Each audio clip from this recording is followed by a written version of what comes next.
Gonna take some time to do the things we never hate.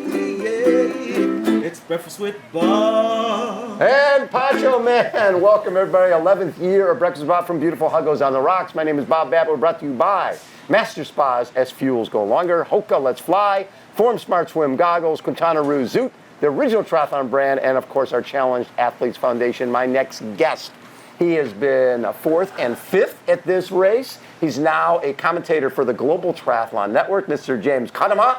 I remember I struggled with your name for years. I've got it now. Yeah, you do. Now that you're retired, I figured it out. Yeah, eventually. Better late than never, Bob. Yeah. I'm not really sure why you've got me here, though, Bob, because no one really wants to hear about a retired old pro. I'm not racing anymore. What? Yeah. You're not racing? No, I'm not racing. There's day of race registration. But I think what people do want to know about is Bob Babbitt. Does everyone know who Bob Babbitt is? I think we should flip the script and get me interviewing you, Bob. So let's bring Poncho Man back in and start again. Welcome to Breakfast with Bob. No? Oh, no. That definitely wasn't Poncho Man. Okay, Bob, let's talk about you and what are you doing here? It's been 11 years of Breakfast with Bob here? It's been 11 years, so we've been in beautiful Huggos on the Rocks for 11 glorious years and get to interview some of the greatest athletes on the planet, including you back in the day. Back in the day when I was. And what I love about our pros, and you know this more than anybody, none of you guys grew up saying, I'm going to be a professional triathlete. No. So, you've got everybody from a Sky Munch who was, had her CPA and was going to be an accountant. The next thing you know, she's a professional triathlete. Or Jan Frodeno, who's, I think his mom got him into swimming because she was worried he would die in the surf down in South Africa. Next thing you know, he's winning a gold medal and winning the Ironman. So I think the backstories of what makes you guys tick connects with the age groupers, because you guys were all age groupers at one point. We were, exactly. And I want to get back to your story, how you got into triathlon, because 42 years ago, was it? You were 1980. Here? Yeah, 1980. That was the third ever Ironman World Champs, or it wasn't Ironman World Champs, it was the Ironman. And the year before, they only had 15 competitors. 78, and 15 starters, 12 finishers, 79. And John Collins was going to make it a relay, and then there was a Sports Illustrated article about it, and suddenly he got so much interest. Is that what got you involved? How did you know about it, and what brought you to this island to do this crazy event? Well, in 79, I was living in San Diego, and my roommate was a guy, some of your viewers might know, Ned Overend, who went on to become world mountain bike champion, but mountain bikes hadn't been invented yet. So in 79, we read this article in Sports Illustrated about this silly event on the island of Oahu, where it was the Waikiki Rough Water Swim, 2.4 miles, the Round Oahu Bike Ride, 112 miles, followed by the Honolulu Marathon, 26.2 miles. And the whole idea, when John and Judy Collins decided to create this event, there had been a big argument because an article in Sports Illustrated had said that Eddie Merckx, the 5-time winner of Tour de France, was the greatest endurance athlete in the world. And these guys, after doing this perimeter relay around Oahu, were like, well, wait a second. Why is he the best endurance athlete? Why isn't it a swimmer? Why isn't it the runner? He got up in front of the group, and John goes, we're going to find out once and for all who the best endurance athlete is. We'll do the Waikiki Rough Water Swim. We'll do the Round Oahu Bike Ride. We'll do the Honolulu Marathon. And the person across the line will call the Ironman. And then he immediately forgot about it. And then he was in the Navy, and a number of the people who worked for him kept saying, sir, when do you do that iron thing, sir? So in February of 1978, 15 starters, 12 finishers. A guy named Gordon Haller won the event, and a guy named John Dunbar was leading the event until he got to about 18 or 19 miles of the run, and he ran his crew. You had a crew, no roads were blocked off. His crew ran out of water, and they were like, well, beer is sort of like water, except it doesn't really affect you the same way. So he had drink beer, and next thing you know, Gordon's passing him as Dunbar's weaving across the road, and John and Gordon Haller ended up winning the first ever Ironman World Championship. And the following year, Tom Warren from San Diego, a bar owner, he won the event in 1979. And Ned and I had done an event that Tom Warren put on called the Tug Swim Run Swim. And at that point, we're like, well, let's track this guy down. It's not like you can go online and find out about this crap. Back then, you had to sort of find the person, and we found him, and he told us what it took. So we went to a police auction, bought bicycles, because we figured we might need those. Mine was all burnt, cost $75. Oh. The whole back end was charred. So I had foam grips, had the fuzzy raccoon seat cover on there, had panniers, sleeping bag, and tent. Sleeping bag? because I thought you swam 2.4, rode 56, camped out, and rode back the next day and ran the marathon.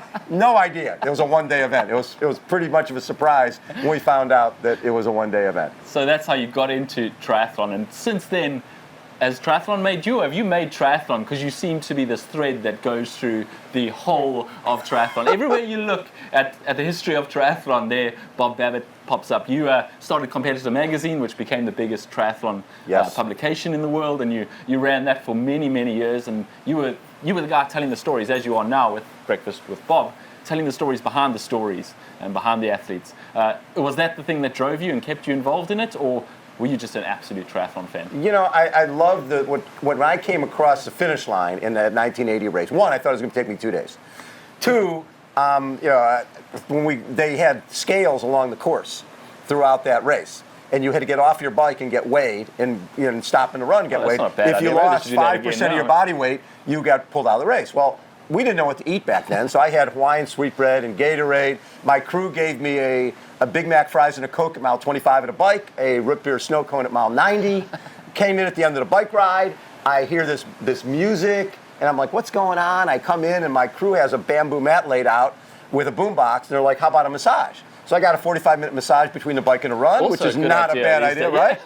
So then we start the run, and I get weighed, and I'm eating Hawaiian sweetbread and Gatorade, and I get to about mile 5, and I get on the scale again, and I can hear the guy on the walkie-talkie, he's like, can you give me that again? The guy's gained 5 pounds. You can't gain weight doing this thing.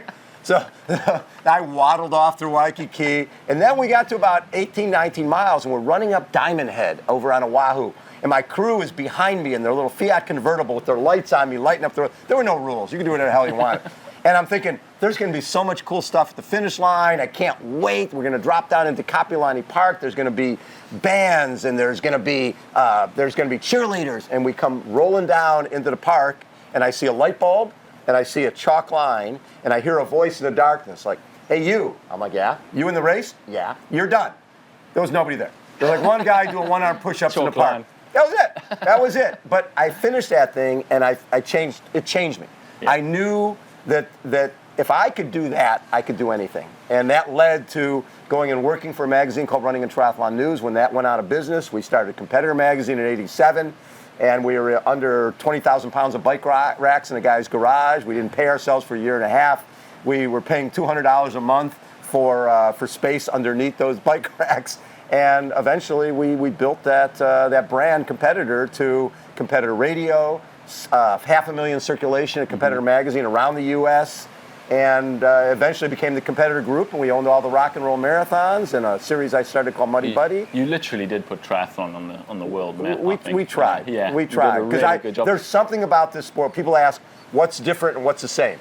What's the same is you go to that finish line at midnight, and you see the tears and what it means to people. It's changing lives. That hasn't changed. Yeah, because that was me. I think everyone who's ever finished an Ironman can relate to that. I mean, I can. I remember my first Ironman. Yeah.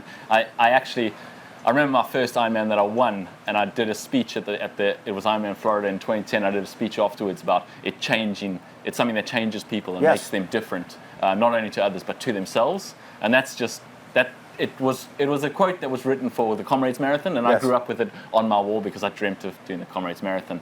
But when I finished the Ironman, I was like, that's what that quote is talking about. It's this feeling, and it's exactly what you just described. And I think everyone who's ever finished an Ironman can relate to that. It's absolutely incredible how it changes people's and changes lives. I always look at it as our sport is an equal opportunity abuser. It doesn't care if you're a top pro like you, or somebody missing a leg, or somebody in a wheelchair, or somebody. Yesterday we're interviewing Chris Nikic with Down syndrome, and later in the week we'll be interviewing a young man with autism. It's about getting from point A to point B. And the sport doesn't care what your challenge is, right? And the other thing is, when you went to the starting line here, and when Chris Nikic went to the starting line, the common denominator was you didn't know if you were going to finish, and he doesn't know if he's going to finish. Exactly. And that ties everybody together. Overcoming that challenge. Exactly. So you move on to Chris Nikic, for example.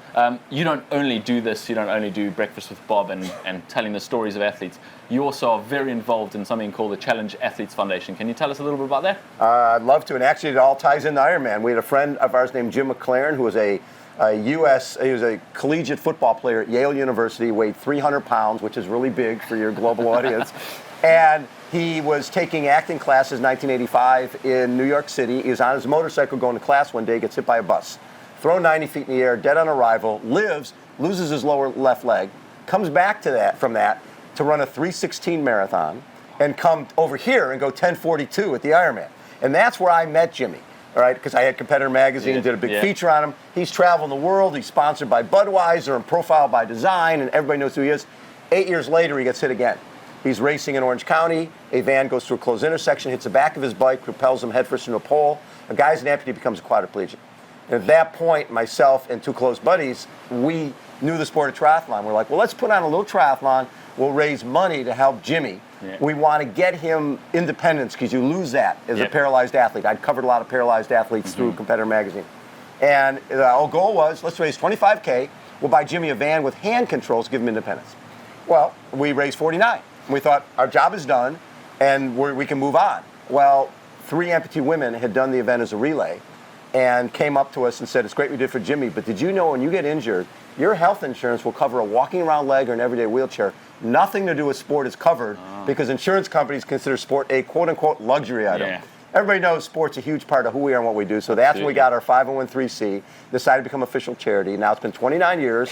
We've raised $150 million. We've sent out over 40,000 grants to athletes in 73 countries, all 50 states, and more importantly, in 104 different sports. Absolutely. So everything from wheelchair rugby to wheelchair basketball to amputee soccer. It doesn't matter what your sport is. We're here to get you the equipment, training, travel, to stay in the game of life through sport. Absolutely incredible work, Bob. Definitely deserves But that comes a pat from on the back. triathlon. Triathlon is a small sport with a huge heart. Yeah, definitely. You talk a lot about the history of sport and the history of the sport of triathlon. You're unofficially triathlon's historian. I think you can wax on for ages about everything that's happened in triathlon. I want to look the other direction now, because there's been some seismic shifts in the world of triathlon in the last few years, particularly professional triathlon with the advent of the PTO. You've been to some of the events. You were in Edmonton. I think you were recently in Dallas at the PTO Dallas Open. Where do you see the sport going from here? Strength to strength, growing more and more? I think the sport, especially on the professional side, if we didn't have the PTO that came into existence in 2019 to 2020, I think a good chunk of our pros would not still be in the sport, right? What they have done with maternity leave, paternity leave, with after 2019 creating a ranking system going, whatever you were ranked, you're getting money in 2020 and in 2021, supplementing other events like LA Triathlon with prize money to keep pros out there.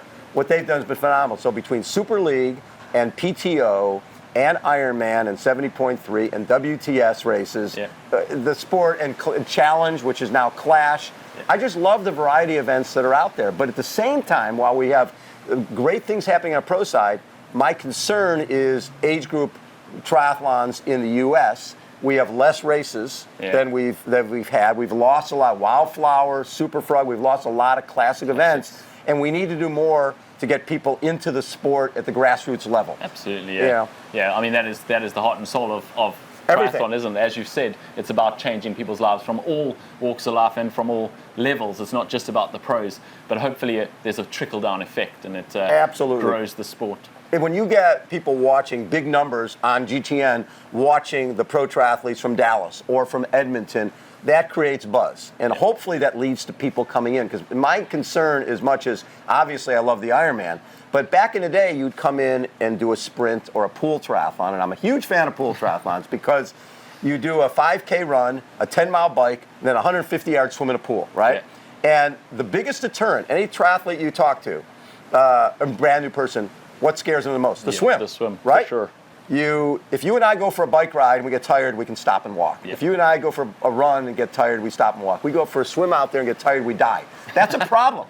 That's a deterrent. It's a huge deterrent. Too. So if somebody comes in and does that run, because everybody's got a running background, grabs a bike out of the garage that has cobwebs on it, hasn't seen the light of day, you can do 10 miles, and then jumps into the pool and finishes, they have the same feeling that somebody who's done of it. Yeah. And we were at this event in beautiful Hemet, California, right? This is sort of a place outside of LA. And I had McKeely Jones, Olympic silver medalist, Ironman World Champion. She's one of the few people who will go with me to races every weekend. Because like in 2019, I raced 36 times, something like that. I love racing. It's the best thing in the world. So we're out there. There's a guy doing his first triathlon. Again, same distance as I just said. 5K run, 10-mile bike, 150-yard swimming pool. And this guy has his belly hanging out, his board shorts on, his bike with the high bars, the koozie for his beer right on there. And he's doing his first triathlon. He finishes a triathlon, and McKeely helped him set up his mat. He goes, that's what a nice young girl helping me set up that little transition area. No idea. No idea. So anyways, the announcer after the race goes, hey, everybody, the Ironman is going to be on TV later today. You should tune on to NBC and watch it. So this guy with his belly hanging out and his board shorts, his wife says to him, honey, what's the Ironman? Without hesitation, he goes, same thing I just did a little longer, right? So in his mind, if James Conema, the guy who's finished 4th and 5th here, walked up to him, he'd go, dude, we're both triathletes. It's the sexiest sport in the world. It's the greatest sport in the world. It changes lives for the better, and people don't understand that. And we got to be able to get the new people in. Absolutely. Well, Bob, you're doing a great job of getting new people in and we're trying. Making it accessible. We love your work, and we hope for many, many years to come you're still here telling the stories behind the stories, because we love them. I've enjoyed being interviewed over the years by you on Breakfast with Bob, and I've really enjoyed interviewing you today and getting some insight into the man, Bob Babbitt, because you don't really talk about yourself very much. It's really hard to get you to open up about your history. So thank you so much for joining me today on Breakfast with GTN with Bob. So really enjoyed having you. Love it. And Poncho Man, come and take us out, my man. Yeah. Gonna take a lot to take me away from you. There's nothing that 100 men no more could ever do. I bless the rains down in Africa. Gonna take some time to do the things we never had. And it's Breakfast with Bob. And GTN. And GTN. Thanks, everybody.